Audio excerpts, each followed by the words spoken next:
इंतजाम हो गए थे। अब जिस दिन पल्स पोलियो का पहली डोज दी थी, उसके बाद तो लंबा सिलसिला होता है, उस दिन कितना हुआ? बच्चे जो 13 लाख आप बताए थे, कितने थे?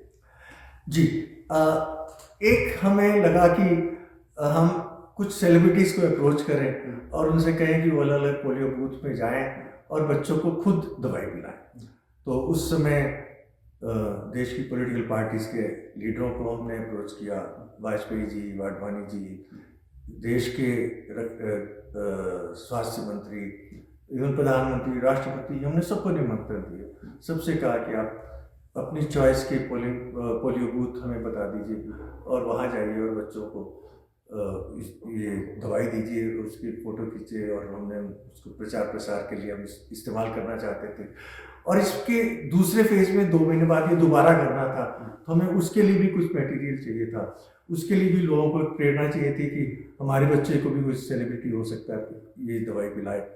तो एक इंतज़ाम तो ये हुआ, और दूसरा जो भी हमारा प्रचार प्रसार हुआ था, जो इंतजाम हुए थे, उसका नतीजा ये हुआ कि दोपहर के 1 बजते हमें पता लगा कि हमने जो 13 लाख यूनिट का इंतजाम किया था, लगभग वो सारे यूनिट लग गए और बच्चे अभी भी आ रहे थे। तो हमने दवाई की सप्लाई कंपनी को WHO के माध्यम से अप्रोच किया और उनसे कहा कि अर्जेंटली हमें और दवाई चाहिए। शाम होते होते हमें पता लगा उस दिन एक ही दिन में पूरी दिल्ली में 17 लाख बच्चों को ये पल्स पोलियो की दवाई दी गई थी, लेकिन जो अपने आप में बहुत बड़ी सफलता का। लेकिन 2 तारीख को तो सब बंद होता है, वो कैसे आपने दुकानें खुलवा दी कि जो स्टोर से आ गई थी? जी, तो इसके लिए उनके मन में झिझक थी कि 2 अक्टूबर को तो हम दफ्तर नहीं खोल सकते, गोदाम नहीं खोल सकते। तो हमने कहा सरकार का कार्यक्रम है, अर्जेंसी है, हमें अभी चाहिए, तुरंत चाहिए, तो कुछ भी कीजिए, आप कैसे भी कीजिए। तो मंत्री जी के विशेष प्रयास से उनके गोदाम से शटर उठाकर ये दवाई निकाली गई और बर्थ सेंटर तक पहुँचाई गई। अच्छा, एक और चीज़ इसमें पूरा जो चला, ये सामाजिक संस्थाएं हैं या और भी लोग, दिल्ली सरकार की ब्यूरोक्रेसी क्या कर रही थी, कितनी मदद मिली? और सेक्रेटरी से लेके या डायरेक्टर जो इस डिपार्टमेंट के होते थे, या फिर कैसे उन्होंने काम किया, कैसे? ये पल्स पोलियो प्रोग्राम अपने आप में एक अभूतपूर्व प्रोग्राम था, जिसका किसी के पास कोई अनुभव नहीं था, कोई अंदाज़ा नहीं था। सबसे बड़ी बात ये थी कि उस तरह की एम्बिशन और पैशन नहीं था।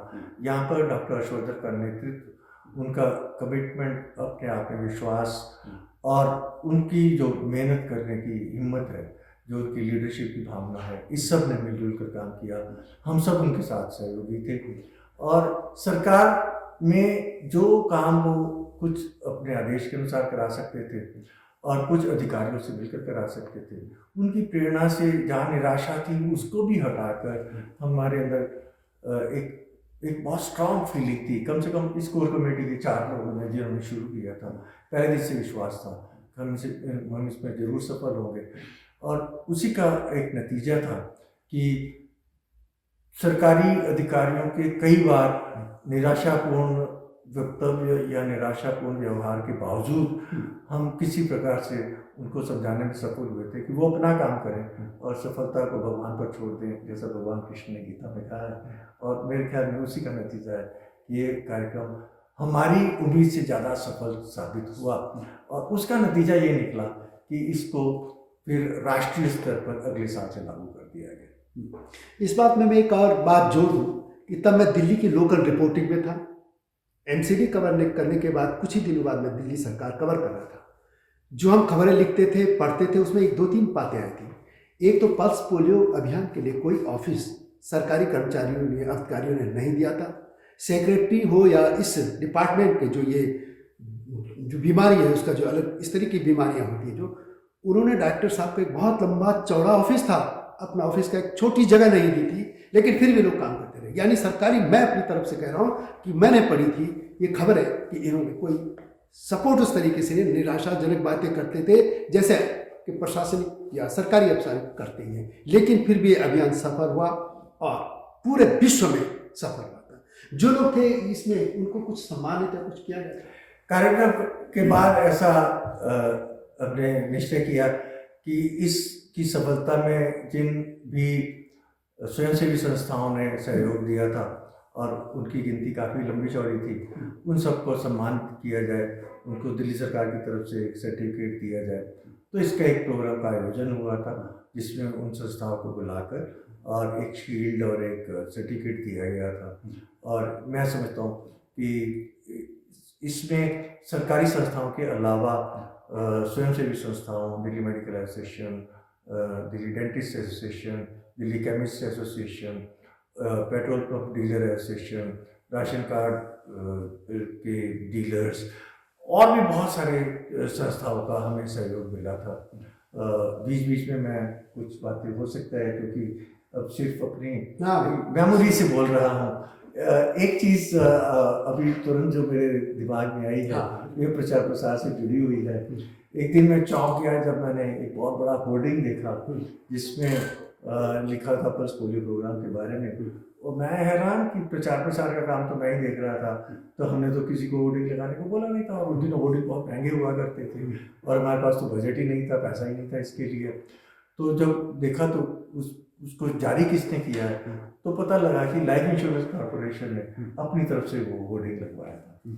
जब हम उनके अधिकारियों से मिले तो हमने उनसे पूछा कि आपको कैसे पता चला, तो वहाँ पता लगा कि इंश्योरेंस कंपनी का अपना एक लॉस प्रिवेंशन एसोसिएशन करके एक डिपार्टमेंट होता है जो उनके क्लेम को मिनिमाइज करने में किस तरह से किया जाए ये काम होता है उसका। तो उनको लगा कि जो लाइफ इंश्योरेंस पॉलिसी वो इशू करते हैं उसमें डिसेबिलिटी क्लॉज भी कवर करते हैं और उसके अलग से प्रीमियम लेते हैं, और उसमें अगर उनको देना पड़ जाए तो वो पैसा काफ़ी बड़ा अमाउंट होता है। तो उसमें बचाने के लिए लोगों को जागरूक करना जरूरी है कि वो पल्स पोलियो की दवाई जरूर दिलाएं ताकि बच्चे पोलियो से डिसेबिलिटी ना हो। तो अपने लेवल पर, वॉलंटरी लेवल पर उन्होंने वो होर्डिंग लगवाया।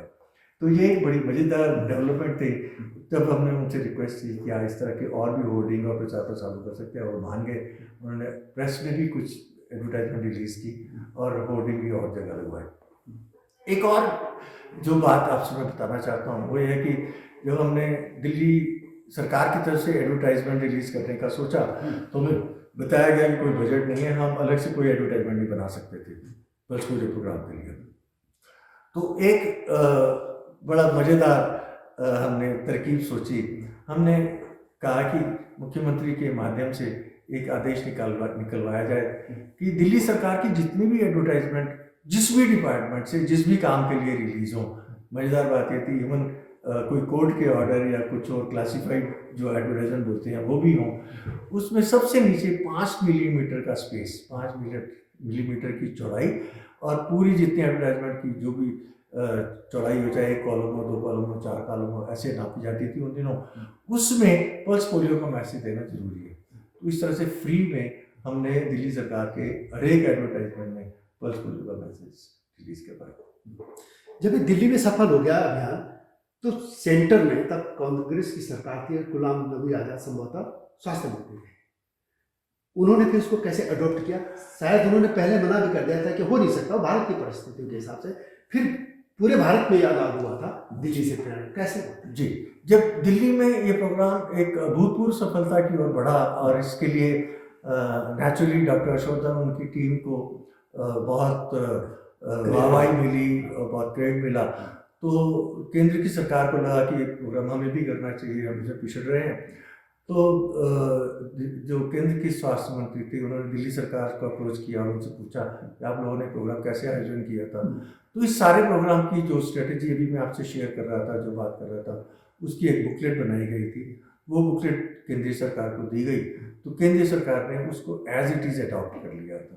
तो दिल्ली सरकार का ये जो मॉडल था, जो मोटे तौर पर कह सकते हैं मेरा ब्रेन चाइल्ड था स्ट्रेटेजी का, मुझे बहुत खुशी है उसी मॉडल को, उसी मेथड को पूरे देश में लागू किया गया।